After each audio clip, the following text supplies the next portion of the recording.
Well, yeah, to be honest with you though, like I said, I actually think, now you're not going to like this, but I do think, and I genuinely believe this, that Henrik Larsson would be a far better player than Alan Shearer in today's game.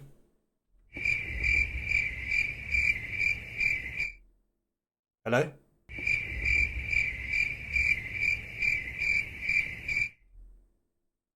Hello and welcome to the Sunday League Effect, the latest and greatest in football podcasting.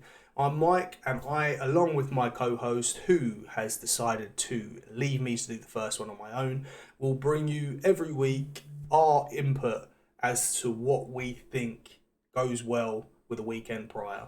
So, to be honest, there's going to be a lot of waffle. It's going to be a lot of things that you don't agree with and a lot of things that you do agree with. But if that sounds like something that you might be on board with, don't forget to like and subscribe. And let's jump straight in. Right, this week we are going to start rather late to the party, but we are going to start with our Premier League predictions. I say our, I'm speaking on my colleague's behalf because he's decided to be a big wet flannel and let me do it on my own. So I'm going to do my top four predictions around about the European places and then the bottom three. Now I know I'm 2 weeks late with this, but let's be honest, our timekeeping isn't exactly good, and we were meant to start this before the season started, but life happens and it's here now. So better late than never. Than they said. They what? Who said that?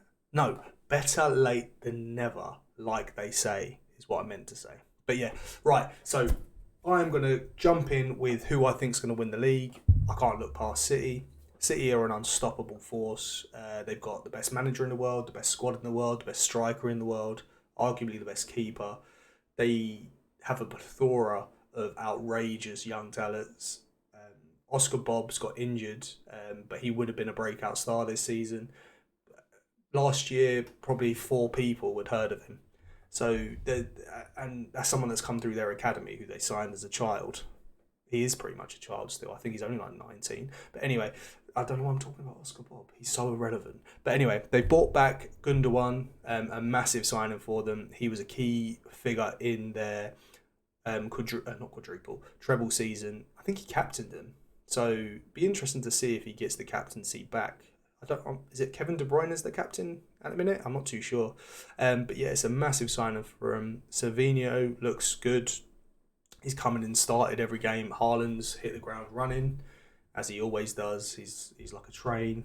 He just is outrageous, really, isn't he? Like he's like a cheat code. It'd be like, do you remember Pro Evo? I think it was like three, like years ago. This is when Pro Evo was better than FIFA. So any kids watching this, you're not going to have a clue what I'm talking about. So just skip forward. But anyone around about 30, about my age, will remember Pro Evo 3.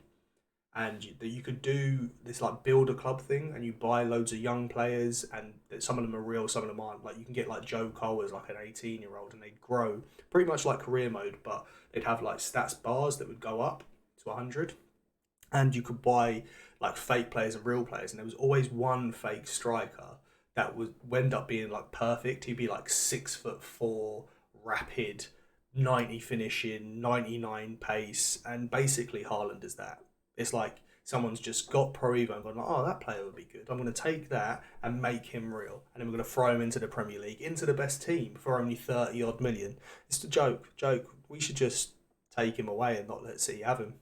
They'd still probably win the league. Like, they've sold Alvarez, who's arguably top five Premier League striker in the Premier League. They've sold him and they're not going to miss him. They won't miss him at all. In fact, it will enhance Haaland because it means he'll be playing more, so he'll score more goals. It's ridiculous. Absolutely ridiculous. Now, second, for that reason, I think will be Arsenal. I think they're just going to fall short again. I do feel they've got a very good squad. They are a very good team. They've got a good manager and they've got a good working dynamic. I just don't feel that they've bridged the gap enough this summer. I think they needed a number 9. Well, they definitely needed a number 9. Havertz has done well in that role, but he ain't going to get you 20, 25 goals. Same with Jesus. I'd sell Jesus personally. I don't think that he's even going to get in the team that much. Havertz seems to be favoured by Arteta, whether you think it's right or not. He's his favourite. So I would have signed a striker. I would have gone for Ivan Toney. I don't know why they didn't. They might still, but I don't think they will. There's question marks, although a good signing, as to whether Calafiori is what they needed. They bought another left back. Did they need one when they got Jurien Timber coming back? They've got Zinchenko, who I don't rate, but they have two there. Then they've also got, I don't know if they sold him actually, that Polish guy, Kiwior. Is he Polish? He plays left back as well. I don't know if they sold him.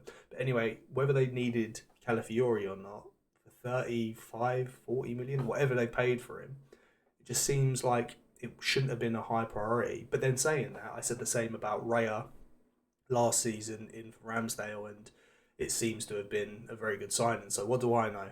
Yeah, Arsenal second. Then I'm going to have Liverpool coming in third. I think Arnie Slot has slotted in, mind the pun, rather well. He's done phenomenally well. I know they've had two relatively easy, I don't like to say easy, but both games were a given. It would have been a shock if they dropped points in either of those. But you see his tactics already coming into play. It doesn't seem too dissimilar to Klopp's. He's got Trent doing what Trent does best, drifting inside and spraying the passes. He's got Gravenberch in that role rather than Endo, which is probably the big difference that we're seeing. Like, he hasn't got an out-and-out holder. Gravenberch isn't that. He's much better on the ball. He's much more of, I'm trying to think of a player to like him to.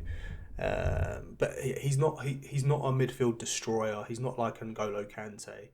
He's going to get the ball and spray it. So that's the football Liverpool are going to want to be playing, which they always do, but on the front foot. And I like that. It means there should be a lot of goals in Liverpool's games. He seems to have settled on a front three of Jota, Salah and Diaz, which I feel Klopp hadn't fully settled yet, especially since Firmino and Mane left.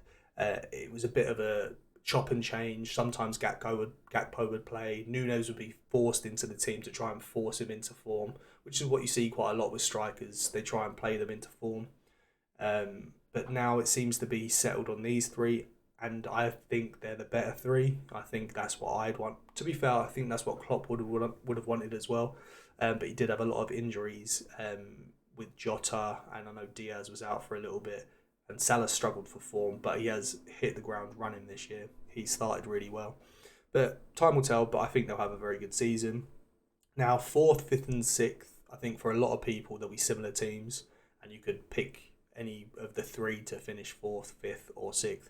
I think Spurs will finish 4th, unfortunately. I think Ange is a very good manager. They've got a very good squad. They've got depth now as well. They've got an out-and-out number 9 in Solanke, who I think will get them goals. Very similar to Ollie Watkins. I think Son looks happy again playing football. He brought on players like Kulusevski week 1. And like, if you can bring on players of that quality, you're going to do well. Doggy is very good. He didn't play at the weekend, I don't think, because Odegaard did. And he looked just as good. Now, I mean, that's a good signing. He looked phenomenal. And again, they played against a relatively poor Everton. In fact, no, not relatively, a poor Everton team. But he had that whole left side to roam and do what he wanted.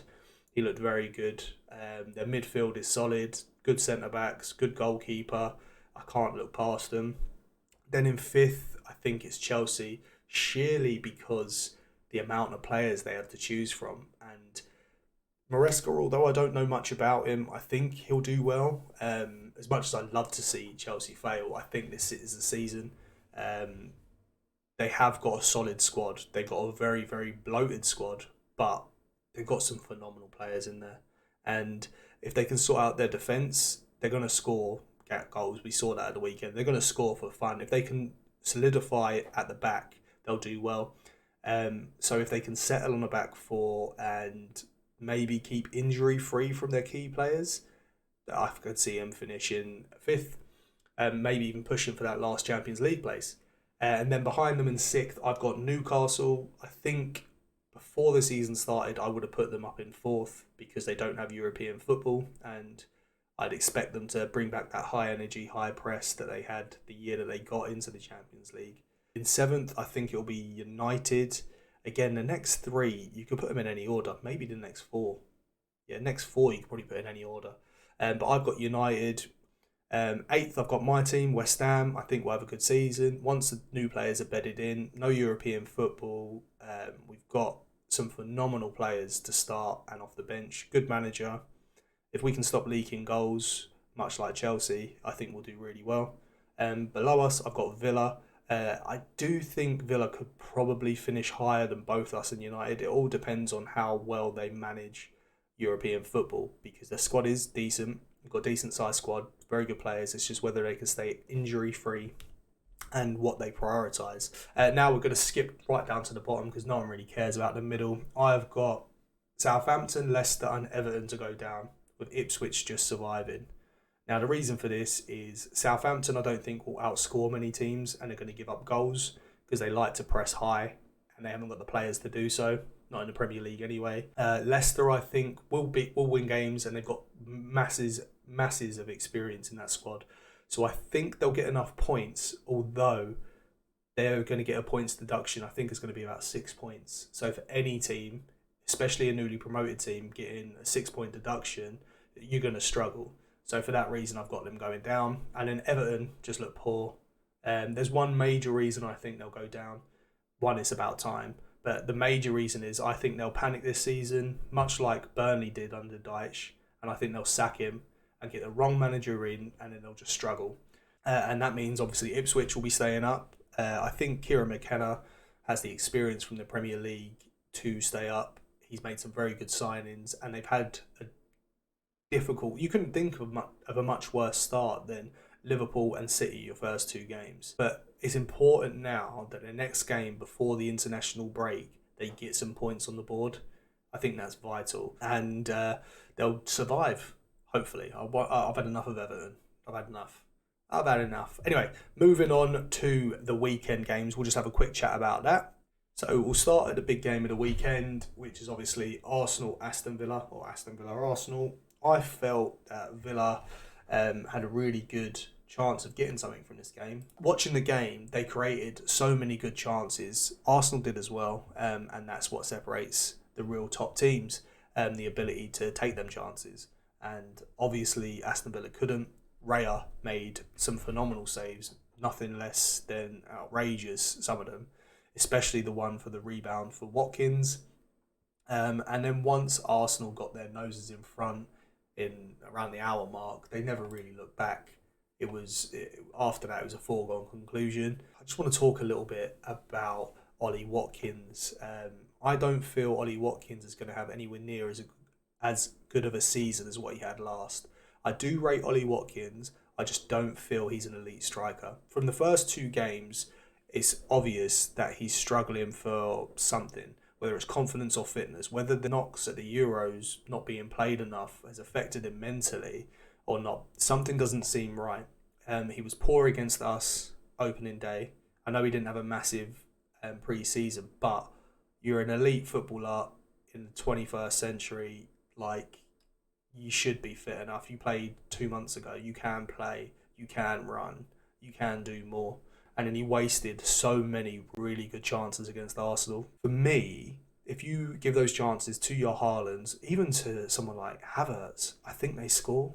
And I think his numbers outdone his ability last season. And I wouldn't be surprised if towards the end of the season we're seeing John Duran, or if he's still there, getting more and more game time. But a very good win for Arsenal. Difficult start to the season, and they've managed to get 6 points on the table. Brighton against United, and what is Eric Ten Hag doing? It's like he's trying to get sacked. It's just odd. If anyone out there, if anyone even watches this, firstly, but any one of the people that are watching it can tell me why Marcus Rashford is starting over Garnacho, who has been their best player for the last 18 months, I'm welcome to hear it, because I can't see it. You can't play someone based off of how good they were or how good they could be. You play them on form. And Marcus Rashford's form the last year and a half has been nothing but dreadful. His output is appalling. I speak to someone that I work with all the time who's a Man United fan, and he hits the nail on the head, or he hit the nail on the head.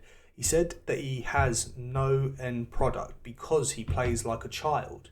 And what he means, and he's so true, is that when Rashford gets the ball, he runs and runs and runs, and then stops, and then decides what he's going to do. Rather than having a picture before he gets the ball or when he picks the ball up, he doesn't know what he's going to do, which is why his final product is poor. There's a prime example in that opening weekend, and no one spoke about it. Like, Match of the Day barely touched on it. I think they said the pass was a little bit behind him. It was dreadful. So it was him running through one-on-one, I think, with the keeper. Garnacho was to his right. There might have been a defender in between them, but they had gap. They had a gap. There was a space to play the pass. Easy tapping. Rashford's taken an extra touch, then played the ball slightly behind Garnacho, and he's had to lean back and he's put it wide. Terrible miss. No, it's a poor pass. The pass was dreadful. You're an elite Premier League footballer and you can't pass the ball 5 yards. Are you kidding me? You're meant to be England's next best thing and you can't pass the ball. You're starting for Man United and you can't pass the ball across the box to give someone a tap in. It's outrageous why he's starting. He is so poor. I feel like I'm a Man United fan when I talk about him. It's just dreadful. And then just going back to Erik ten Hag, again, I feel like a Man United fan. I'm not. But going back to Ten Hag, the game's 1-1. It's extremely stretched. So what do? You bring on McTominay. I'm sorry. McTominay? You've taken off Bruno for McTominay. Bruno, who has one of the best passing ranges in the Premier League, and having a spread out game is right in his wheelhouse. You've decided to take him off to put on McTominay, who's not good at running with the ball, not particularly good at passing the ball. One thing he is good at, getting on the end of a cross. And who's going to cross the ball? Fernandes, who you've just taken off. It's mental. And then on top of that, he signed De Ligt, who he had at Ajax, who no doubt there's ability there. There's a reason why he's been pushed from pillar to post. He went to Juventus for extortionate amounts of money, didn't do particularly well, got sold to Bayern Munich. Doesn't play for Bayern Munich. Eric Dyer was starting over him at the end of the season. There's a reason for that. He's then gone to the Euros, not played a minute for an average Dutch team, and you've decided to sign him as your next best thing. Yeah, okay, Eric, I really do see that he's definitely improvement on Maguire. Now, Maguire is dog shit. He is not an elite centre-back, but De Ligt, I don't even think is any better. And I don't care if I'm wrong or not. I don't see it, but I think Ten Hag is on a tightrope, and his threads splitting every week. Brighton, very good result, played very well, deserved it. I'll talk about Liverpool. Liverpool was, it was exactly what most people expected. 2-0 win, very simple. Mo Salah looks very good, started the season very well, same as Diaz and Jota, just what you want, you front three, all playing well, all look like they're going to score. So Bosley looks phenomenal, as he did last season. Then you got Gravenberch, who's bedded in nicely. Slot did seem to want to start Kwanzaa over Konate. He did it pre-season, started him opening day against Ipswich as well, took him off at half-time, which I'm glad, because Konate is a far better centre-back. Although Kwanzaa's decent, it just seemed odd. I think it was because he thinks Kwanzaa is better on the ball. But Konate's just a better defender. You can't, this is the problem with today's football. You need defenders to be able to defend, and I don't think Kwanzaa can. Then on to arguably the game of the season, especially from a spectator's point of view. Wolves against Chelsea. Great game, open, end-to-end. Neither team can defend for shit, which is what we want. Goals galore. But one thing I want to point out, Wolves. Gary O'Neill, what the fuck are you doing? Why isn't your best centre-back starting? So their centre-back pairing for last season would have been Max Kilman next to Craig Dawson. They sold Kilman to us, who was their captain. So their next logical captain, I would have thought, would have been Dawson. But he's dropped him for Mascara, and I don't know who was playing next to him. I don't know, it doesn't matter. Whoever he's playing next to him was just not very good either. And they looked poor all game. Every time Chelsea went forward, which, for all their flaws, Chelsea can do, they can score goals and create openings, they look like they're going to score every time. And they did second half. They made Madueke look like prime Ronaldinho. No, he didn't score. Prime Messi. His goals were so easy. It was the same goal 3 times. And Cole Palmer, great finish, 3 assists, can't really debate it, but he's never going to have an easier game to assist in. The midfield was non-existent for all 3 of those assists. Watching it was just like, this is something my son's football team does. And he's 8. He's 8, and I've seen better defending. It was outrageously bad. But that's it. That's all the games we want to talk about. There's no need to go through all of them. Now we're going to have a quick little segment. I say it's still just me. I'm going to have a quick little segment on Star of the Week and something that we like to call Prick of the Week. It's a work in progress. We'll find a better name, I'm sure. So we'll start off with the negative Prick of the Week. So the Prick of the Week, I don't know whether it's the VAR official, the ref, or just football in general. I'm not too sure. And this is going to annoy my co-host, who's not here, so I don't give a fuck, because he's a Newcastle fan. But it has to be the disallowed goal for Bournemouth late on. I think it was Utara. He's gone up to head the ball. If you haven't seen it, I'll just describe it, because I'm very good at describing. He's gone up for the header, he's missed it, and it's hit here on his shirt. And yes, it's his arm. But the rules, my understanding of the rules is that if it hits the sleeve, it counts. And by all intents and purposes, his arm isn't here, his arm isn't there, it's not there, it's right next to his head. So he's stooped, he's missed it, he would have gone in anyway. But it's just, he might even headed it onto his arm, but it doesn't matter. It's 2 yards out, and then it's gone in, and it's been disallowed. So rightly or wrongly, I feel wrongly, it was disallowed. But watch the clip and let me know what you think. That's my shout for Prick of the Week. Alternatively, I have Joshua Zirkzee against Brighton in an early kickoff on Saturday. So if you didn't see that, the ball came across. He's in the middle of the box. He slid in. It's gone. He didn't know Garnacho's behind him, so he slid in, missed it. He's then gone in front of the ball and he's on just passing the line, going into the goal, and the ball's gone back post to Garnacho, who's knocked it in, and it's come off of Zirkzee and gone in. And Zirkzee has obviously passed the line of defence. So he's in an offside position. So it's hit him and then gone in. That was rightly disallowed because that's the rules. He's in an offside position. So there's 2 pricks in that one. Garnacho for hitting it right at him when he had a free shot. He could have taken a touch if he needed to. And Zirkzee for not lifting his legs up. So there's 2 Prick of the Weeks for you. I've also got 2 Star of the Weeks, actually. Both from the same game. So it is from the Chelsea game. Shock horror. I'm not going to give it to Cole Palmer. Again, a very, very good performance. 3 assists and an outrageous goal. Playing in a new system, so young, and he seems to just take the pressure and swallow it and just pass it off like it's nothing. He has got an elite mentality in every sense of the word. So credit to him.